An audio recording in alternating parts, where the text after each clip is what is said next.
Alright, so I'm going to rank each generation from best to worst. Alright, so for number one, I'm going to give it to Generation X. They're laid back in general, pretty chill. They're chill. You can joke around with them, and they're simple, and they're underrated. So as a general, I'd say, yeah, they're the best generation. Alright, number two, I'm going to have to give it to the Silent Generation.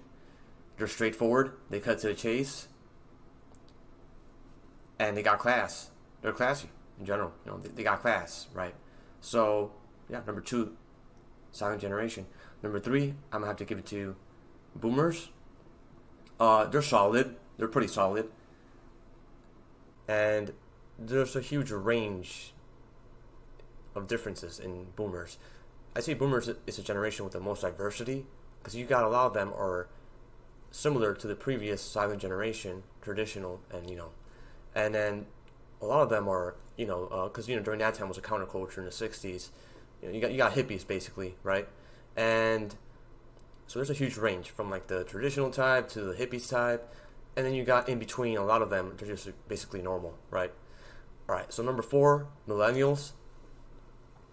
I'd say there's a bit of a difference between early millennials and late millennials, but I mean, they're okay.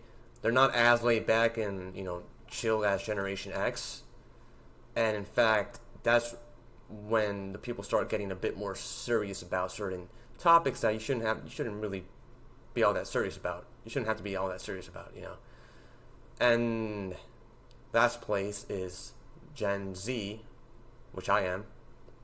I'd say Gen Z is split half and half. Half of them are alright, and the other half are just pretty socially awkward, and which I understand. But anyways, I'm done. Peace out.